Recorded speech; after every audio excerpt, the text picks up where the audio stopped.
दोस्तों, आप सभी का फिर से एक बार मेरे चैनल पर स्वागत है। हमारे चैनल अंजलि कुमार सेवन में आप सभी को श्रावण की हार्दिक शुभकामनाएं। श्रावण मास का महीना भगवान शिव की भक्ति का विशेष समय होता है। इस महीने में सोमवार का व्रत करने से भक्तों की भगवान शिव की विशेष कृपा प्राप्त होती है। विशेष रूप से कंवारी कन्याएं अच्छे वर की प्राप्ति के लिए इस व्रत को करती हैं, जबकि विवाहिता महिलाएं अपने परिवार की सुख समृद्धि के लिए इस व्रत को करती हैं। आइए आज सुनते हैं श्रावण सोमवार की व्रत कथा।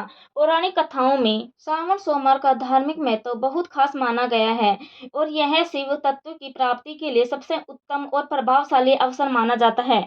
इस अवसर पर यदि आप सच्ची श्रद्धा से भगवान शिव की पूजा करें और व्रत रखें तो शिव जी आपकी हर मनोकामनाएं पूरी करके आपके जीवन से हर प्रकार के तनाव कष्ट दूर करते हैं। इस व्रत के करने के साथ ही श्रावण सोमवार की कथा का पाठ करना भी जरूरी होता है। इस कथा को पढ़ने के बाद ही आपको व्रत का संपूर्ण फल मिलता है। आइए जानते हैं श्रावण सोमवार के व्रत कथा। श्रावण सोमवार के व्रत में कथा का पाठ करने का महत्व शिव पुराण में बहुत खास माना गया है। मान्यता है कि जो लोग श्रावण सोमवार का व्रत करते हैं उनकी विधि विधान से पूजा करने के बाद व्रत कथा का पाठ जरूर करना चाहिए। भगवान शिव का सबसे पहले दूध दही घी शहद और गंगा जल से अभिषेक किया जाता है और फिर विधि विधान से पूजा करने के बाद श्रावण सोमवार के व्रत की कथा का पाठ करने से आपका व्रत संपूर्ण माना जाता है और पूजा का शुभ फल प्राप्त होता है। तो श्रावण के सोमवार की व्रत कथा। मृत्यु लोक में भ्रमण करने की इच्छा करके एक समय श्री भूतनाथ भगवान भोलेनाथ माता पार्वती के साथ मृत्यु लोक में पधारे। भ्रमण करते करते दोनों विदर्भ देशांतर्गत अमरावती नामक की अति रमणीक नगरी में पहुंचे। अमरावती नगरी स्वर्ग के संदर्भ सभी प्रकार के सुखों से परिपूर्ण थी। उसमें वहां के महाराज द्वारा बनाया हुआ अति रमणीक शिवजी का मंदिर भी था। भगवान शंकर भगवती पार्वती के साथ इस मंदिर में निवास करने लगे। एक समय माता पार्वती भगवान भोलेनाथ को प्रसन्न देखकर बोली, हे महाराज, आज तो हम दोनों चौसर खेलेंगे। शिवजी ने प्राण प्रिय की बात को मान लिया और चौसर खेलने लगे। उसी समय मंदिर का पुजारी ब्राह्मण मंदिर में पूजा करने आया। माता पार्वती ने पुजारी से प्रश्न किया, पुजारी जी बताओ, इस बाजी में हम दोनों में से किसकी जीत होगी? ब्राह्मण बिना विचार जल्दी से बोल उठा कि महादेव जी की जीत होगी। थोड़ी देर में बाजी समाप्त हो गई और पार्वती जी की जीत हुई। पार्वती जी को बहुत गुस्सा आया और ब्राह्मण को झूठ बोलने के अपराध के कारण श्राप देने चली। भोलेनाथ ने पार्वती को बहुत समझाया, लेकिन उन्होंने ब्राह्मण को कोढ़ी होने का श्राप दे दिया। कुछ समय बाद पार्वती जी के श्रापवश पुजारी के शरीर में कोढ़ पैदा हो गया। वह बहुत अधिक दुखी रहने लगा। पुजारी को कष्ट भोगते हुए जब बहुत दिन गुजर गए, तब एक दिन देवलोक की अप्सराएं शिवजी की पूजा करने के लिए उस मंदिर में पधारी। पुजारी के कोढ़ के कष्ट को देखकर उन्हें बड़ी दया आई। उन्होंने उससे रोगी होने का कारण पूछा। पुजारी ने निसंकोच सारी बातें बता दी। वे अप्सराएं बोली, हे पुजारी, अब तुम अधिक दुखी मत होना। श्रावण सोमवार का व्रत भक्ति भाव से करो। पुजारी ने अप्सराओं से व्रत की विधि पूछी। अप्सराओं ने बताया, सोमवार के भक्ति भाव से व्रत करो, साफ वस्त्र पहनो, संध्या व उपासना के बाद आधा सेर गेहूं का आटा लो और उसके 3 भाग कर लो। घी गुड़ दीप नैवेद्य और पूंगी फल बेलपत्र जनेऊ जोड़ा चंदन अक्षत पुष्प आदि दोष काल में भगवान शिव जी की पूजा करो। उसके बाद 3 भागों में से 1 भाग शिव जी को अर्पण करो, बाकी 2 शिव जी का प्रसाद समझकर उपस्थित लोगों में बांट दो और आप भी प्रसाद समझकर खाओ। इस विधि से 16 सोमवार व्रत रखो। 17 सोमवार को 5 सेर पवित्र गेहूं के आटे की बाटी बनाओ, उनमें घी और गुड़ मिलाकर चूरमा बनाओ, भगवान भोलेनाथ को भोग लगाकर उपस्थित भक्तों में बांट दो। उसके बाद कुटुंब सहित प्रसाद लो, जो शिव जी की कृपा से उसकी सभी मनोकामनाएं पूरी हो जाए। ऐसा कहकर अप्सराएं स्वर्ग लोक चली गई। ब्राह्मण ने यथा विधि 16 सोमवार व्रत किया तथा भगवान शिवजी की कृपा से रोग से मुक्ति पाकर आनंद से रहने लगा। कुछ दिन बाद शिवजी और पार्वती जी उस मंदिर में पुण्य पधारे। ब्राह्मण को निरोध देकर पार्वती जी ने ब्राह्मण से रोग से मुक्ति होने का उपाय पूछा। ब्राह्मण ने 16 सोमवार का व्रत कथा सुनाई। पार्वती जी बहुत प्रसन्न हुई। ब्राह्मण से व्रत विधि पूछकर स्वयं भी व्रत करने के लिए तैयार हो गई। व्रत करने के लिए तैयार हो गई। व्रत करने के बाद उसकी मनोकामना पूर्ण हुई और उसके रूठे बेटे स्वामी कार्तिकेय स्वयं माता के आज्ञाकारी हुए। कार्तिकेय जी को अपना यह विचार परिवर्तन का रहस्य जानने की इच्छा हुई। वे माता से बोले, हे माता, आपने ऐसा कौन सा उपाय किया जिससे मेरा मम मन आपकी ओर आकर्षित हो गया। पार्वती जी ने वही 16 सोमवार व्रत कथा उनको सुना दी। कार्तिकेय जी कहा इस व्रत को मैं भी करूंगा, क्योंकि मेरा प्रिय मित्र ब्राह्मण बहुत दुखी दिल से परदेश गया है। मेरी इसमें मिलने की बहुत इच्छा है। कार्तिकेय जी ने भी इस व्रत को किया और उसका प्यारा मित्र मिल गया। मित्र ने इस आत्मिक मिलन का भेद पूछा तो कार्तिकेय जी बोले, हे मित्र, हमने तुम्हारे मिलन की इच्छा करके 16 सोमवार का व्रत किया था। अब तो ब्राह्मण मित्र को अपने विवाह की बड़ी चिंता हुई। उसने कार्तिकेय जी से इस व्रत की विधि पूछी और यथाविधि व्रत किया। व्रत के प्रभाव से जब वह किसी कार्य से विदेश गया तो वहां के राजा की लड़की का स्वयंवर था। राजा ने प्रण किया कि जिस राजकुमार के गले में सब प्रकार से हथनी की माला डालेंगे, मैं उसी के हाथ अपनी प्यारी बेटी का विवाह कर दूंगा। शिवजी की कृपा से वह ब्राह्मण भी उस स्वयंवर को देखने की इच्छा से राज्य सभा में एक और जाकर बैठ गया। नियत समय पर हथनी आई और उसने जयमाला का ब्राह्मण के गले में डाल दिया।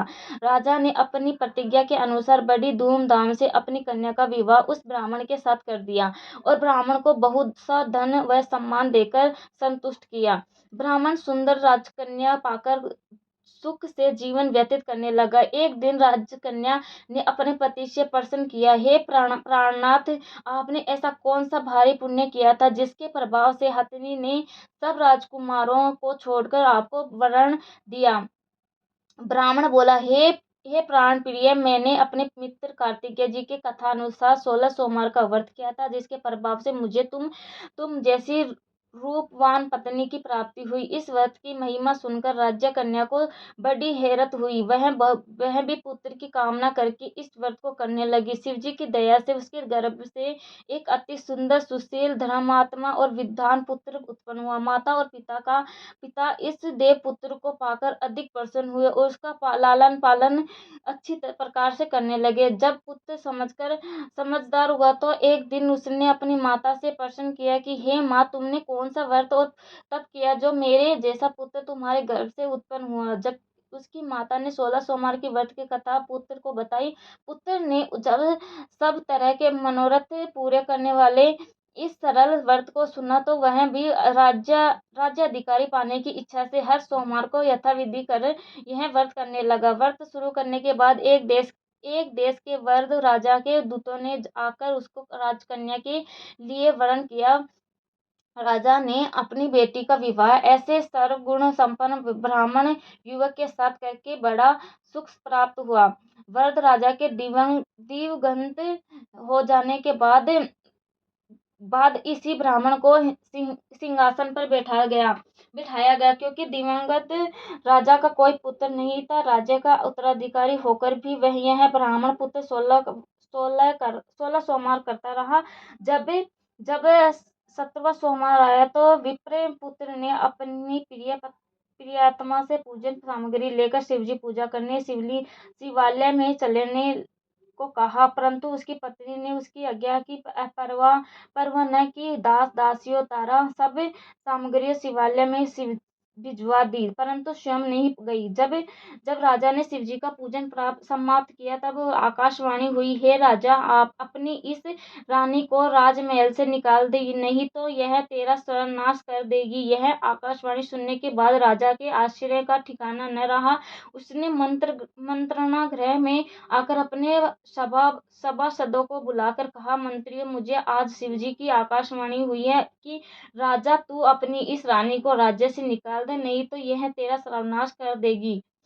राज्य के मंत्री और सभासद आदि आदि सब विस्मय और दुख में डूब गए, क्योंकि जिस कन्या के कारण उसे राज्य मिला, राजा उसी को निकालने की बात कर रहा था। यह कैसे हो सकता है? पर राजा ने मंत्रियों की परवाह नहीं की, उसने अपनी पत्नी को राजमहल से निकाल दिया। रानी दुखी हृदय से भाग्य से कोसती हुई राज्य से बाहर चली गई।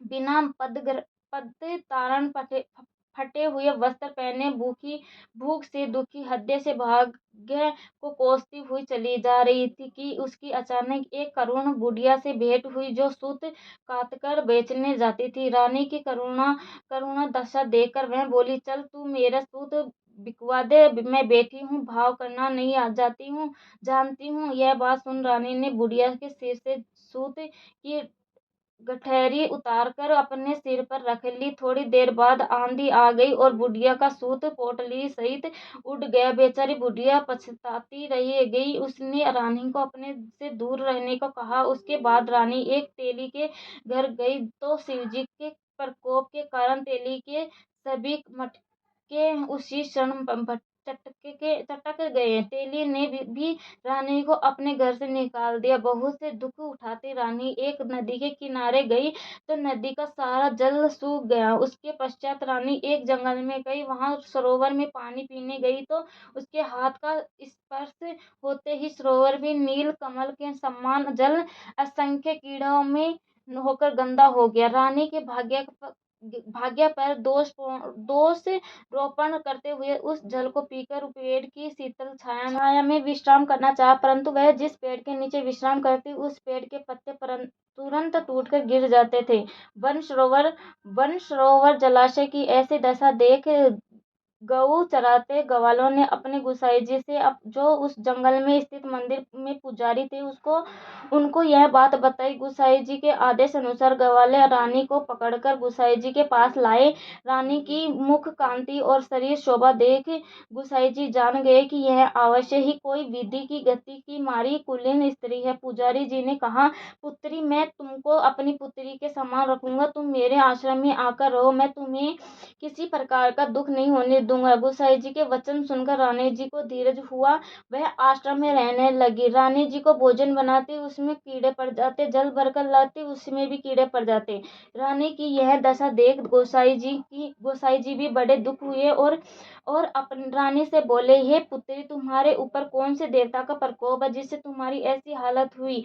पुजारी जी की बात सुनकर रानी ने शिवजी महाराज के पूजन का बहिष्कार किया की बात बताई। जो पुजारी जी शिवजी महाराज की अनेक प्रकार से स्तुति करते हुए रानी से बोले कि हे पुत्री, सब मनोरथ पूरे करने वाले 16 सोमवार व्रत को करो, उसके प्रभाव से इस कष्ट से मुक्ति हो सकेगी।